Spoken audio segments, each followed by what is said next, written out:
मुंबई के पवई इलाके में रोहित आर्या नाम के शख्स ने कैसे 17 बच्चों और उसके अलावा 2 सीनियर सिटीजन्स को बंधक बनाया, उसके बाद क्या पूरा घटनाक्रम हुआ, ये सब हम जानते हैं।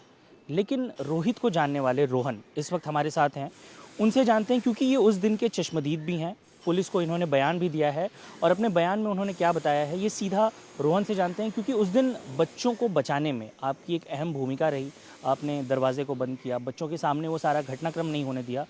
मैं सीधा आप पर ही छोड़ता हूँ कि क्या घटनाक्रम हुआ, किस तरीके से हुआ और आपकी क्या मनस्थिति थी और पूरी प्लानिंग किस तरह से हुई थी, आपको कैसे नहीं पता चला, क्या हुआ।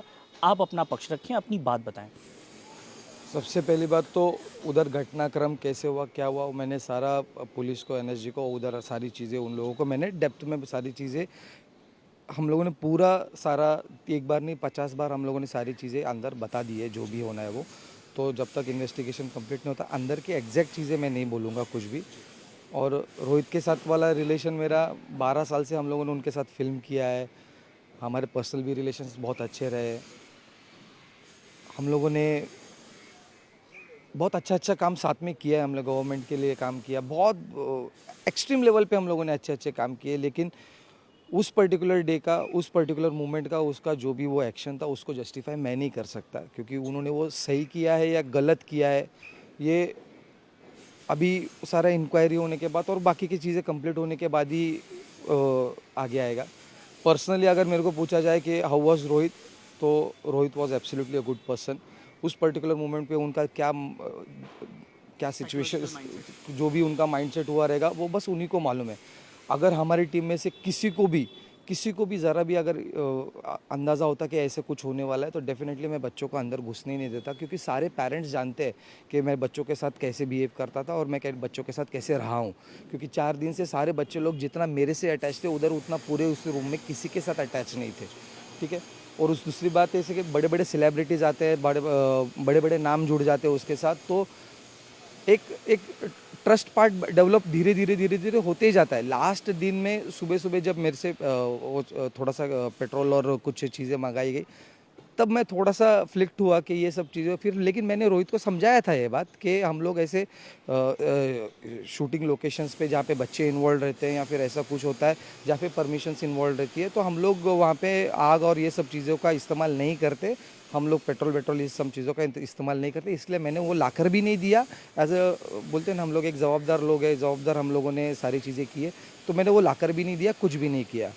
तो अंदर सारी चीज़ें शुरू हुई जब एक डेढ़ घंटा चला गया, और फिर तब जब मुझको हॉस्टेज सिचुएशन पता चली कि यस ये हो रहा है ओरिजिनल में। रोहन, इससे पहले मेरा एक सवाल होगा कि आप लोगों ने बातचीत की होगी, रोहित का क्या बिहेवियर था, कैसे बात करते थे और आप लोगों ने एग्जैक्टली वो जो पूरी प्लानिंग थी कि बच्चों का ऑडिशन होगा, बच्चों को वेब सीरीज़ या जिसके लिए भी जाना है, वो क्या सीक्वेंस था, अगर पहले आप वो बता पाएँ।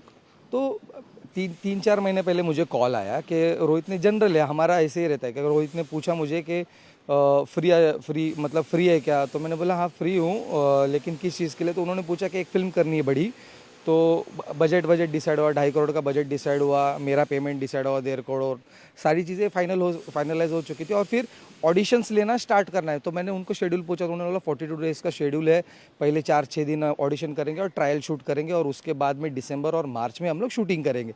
तो ये सब चीज़ें चलती है, तो that was a routine thing. तो हम लोग मिलना शुरू हो गया। लोनावला में हमारे दोस्त का घर है, हम लोग मतलब स्टेशन पे मिले, कभी किधर मिले, या फिर कभी पूना में उनके घर के इधर मिले, या फिर मुंबई में आने का इधर मेरे दोस्त के घर के इधर मिले।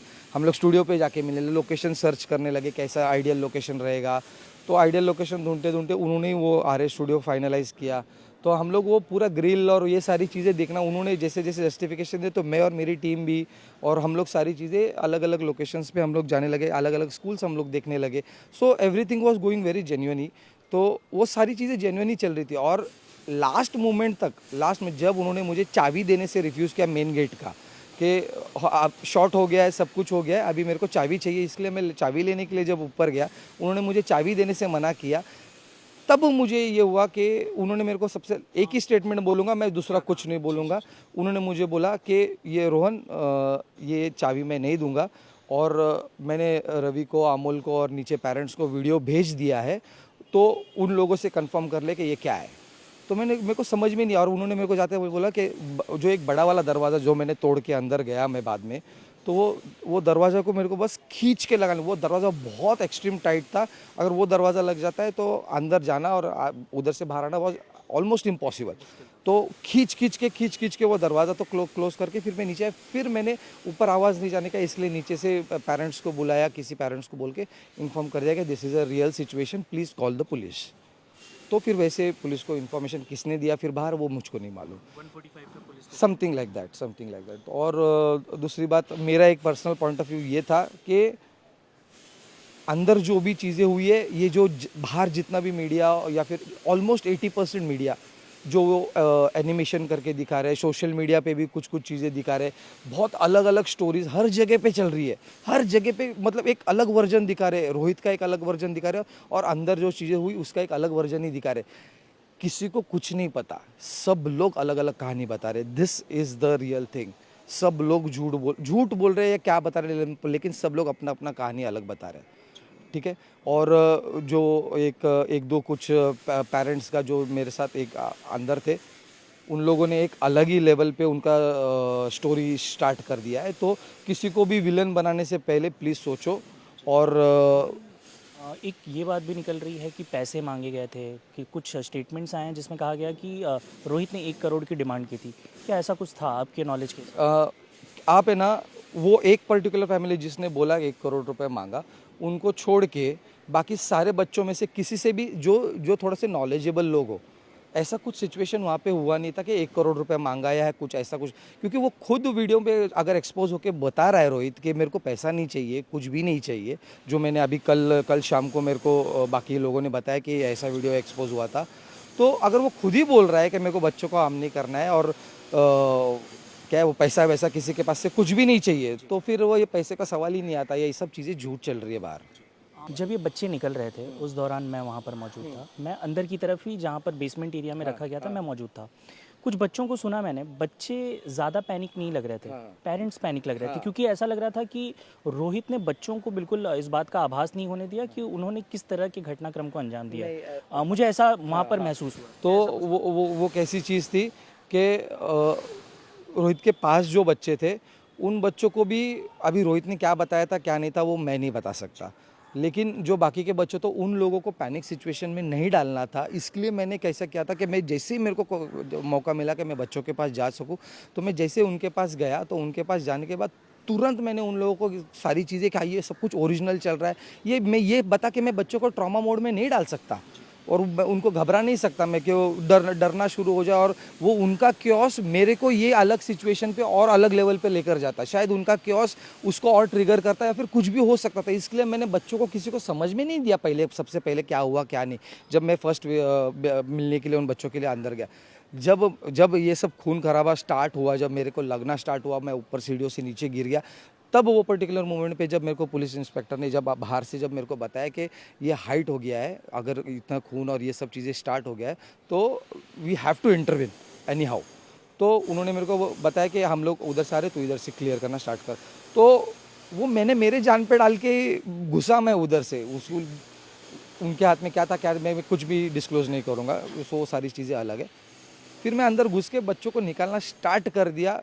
एंड के जब बच्चे बाकी थे तब तक पुलिस अंदर से आ गई थी। रोहन, रोहित का जो ये फेज़ था पूरा, ये पूरे घटनाक्रम में हमने देखा, प्रोटेस्ट किया था, 1 साल पहले परेशान था, परिवार से अलग हुआ था, ये क्या फेज़ था? आप उस फेज़ में बहुत क्लोज रहे उनके, वो क्या मनस्थिति थी? उस पर्टिकुलर टाइम पे मैंने उनके साथ मतलब कनेक्शंस थोड़ा सा कम था, क्योंकि मैं मेरे पर्सनल इश्यूज़ में बिजी था थोड़ा सा, क्योंकि थर्ड फिल्म जैसे मैंने बताया, थर्ड फिल्म मैंने उनके साथ नहीं की थी, फर्स्ट सेकंड किया, थर्ड फिल्म में मैं बाहर था। तो वो पर्टिकुलर फेज़ में मैं उनके साथ नहीं था, लेकिन उनकी सारी मूवमेंट्स को मैं ट्रैक करता था क्योंकि वो पहचान वाले। लेकिन उनका जब बाईपास हुआ, उनका बाईपास सर्जरी हुआ था, तो बाईपास होने के बाद में हम लोग उनको मिलने गए थे, मतलब नासिक में कुछ इवेंट की वजह से हम लोग उनको मिलने गए और फिर वापस हम लोग कनेक्शन में आ गए। कुछ मराठी फिल्म अभिनेत्री हैं, उन्होंने दावा किया है कि उनसे भी संपर्क करने की कोशिश की थी रोहित ने, उन्हें भी बुलाया था। क्या कोई ऐसा भी प्लान था कि, मतलब क्या ऐसा हो सकता है कि बाकी एक्टर्स को भी बुलाया गया था उस सिचुएशन में? और चूंकि क्या ये पूरा सेट भी हॉस्टेज वाला ही सेट किया था कि पैनिक ना हो और बाहर जो लोगों के हैं उनको इन्फॉर्मेशन पहुंच जाए? नहीं ऐसा नहीं था। अगर किसी एक्टर्स को बुलाया था और तो वो हमारे कास्टिंग डायरेक्टर थ्रू बुलाया था, उन्होंने पर्सनली भी किसी को बुलाया रहेगा, तो it was all a part of movie. तो ये हमारे लिए ओरिजिनल था। तो उस पर्टिकुलर चीज़ को, स्टोरी भी हर एक्टर को और या फिर हर बड़े आर्टिस्ट को सेम ही बताई थी जो हमको बताई थी कि, तो फिर it was all one man. उसके रोहित सर के दिमाग में जो था वो सिर्फ उन्हीं के दिमाग में था। लेकिन जो 80% मीडिया जो चीज़ें बता रही है दैट इज़ ऑल फेक, गलत चीज़ें बता रही है। जो ओरिजिनल सिचुएशन अंदर की, रोहित कैसा है क्या है, ये रोहित अच्छा था, रोहित ने कितना काम किया है, रोहित हमारे साथ कैसा था, हमारा रिलेशन कैसा था उसके साथ, मैंने उसके साथ कैसा बिहेव किया है, उसका जो लास्ट स्टेटमेंट था वो लास्ट स्टेटमेंट के ऊपर सारी चीज़ें चल रही है। लेकिन उनका लास्ट स्टेटमेंट क्या था रोहित सर का अंदर के साथ, जो वो सब होने से पहले, इट वॉज ओनली मी, और मुझको मालूम है सिर्फ लास्ट स्टेटमेंट क्या था, और वो मैं नहीं बताऊंगा अभी। ठीक है, तो मुझे 100% पुलिस पे भरोसा है। रोहन, एक आखिरी सवाल होगा आपसे। मैंने आखिरी जो वीडियो शूट किया था उन्होंने, उस वीडियो को सुना, उसमें वो कहते हुए नज़र आ रहे हैं कि जो सिचुएशन है उसमें अब मैं अकेला नहीं हूँ, मेरे बाद भी लोग रहेंगे। क्या आपको कोई जानकारी है? ये बात एक मैं बताना चाहता हूँ कि उनका एक स्टेटमेंट था उसमें कि हाँ मैं अकेला नहीं हूँ, मेरे साथ भी और कोई लोग हैं। तो उसका कॉन्टेक्स्ट लोगों ने अलग अलग तरीके से निकाला है। उसका ओरिजिनल कॉन्टेक्स्ट ये था कि जैसे वो पीड़ित है, वो उस सिचुएशन के लिए वो जैसे पीड़ित है, वैसे और भी पीड़ित लोग हैं जो ये सिचुएशन को समझने की कोशिश करेंगे डेफिनेटली। और जब जब जब कभी भी उनकी असली कहानी निकालने की बात आएगी तब मैं रहूँगा उनके साथ, और उस चीज़ को सपोर्ट करने के लिए मैं डेफिनेटली रहूँगा। उस पर्टिकुलर मोमेंट पे उस क्योस सिचुएशन में उनके वो जो सिचुएशन सिनारियो क्रिएट हुआ वो राइट है या रॉन्ग है, वो बाद में सब इन्वेस्टिगेशन और सारी चीज़ें से वो जस्टिफाई होती रहेगी। लेकिन जब भी रोहित का नाम आएगा और रोहित के लिए जब भी खड़ा रहने का सिचुएशन आएगा तो हम लोग वी आर ऑलवेज देयर।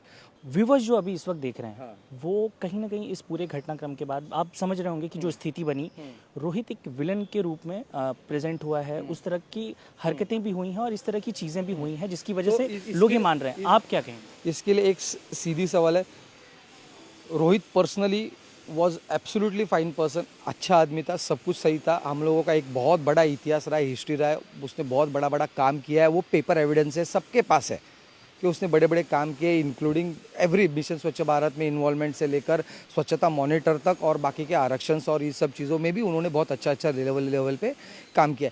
उस पर्टिकुलर मूवमेंट का जो उन्होंने वो जो इंसिडेंट और हॉस्टेज सिचुएशन जो क्रिएट है, उस चीज़ को मैं जस्टिफाई नहीं करूँगा। लेकिन बाकी सारी चीज़ों के लिए definitely we are always there with Rohit. हमसे बात करने के लिए बहुत बहुत धन्यवाद। कैमरामैन सागर खाड़े के साथ साकेत राय, इंडिया टीवी, मुंबई।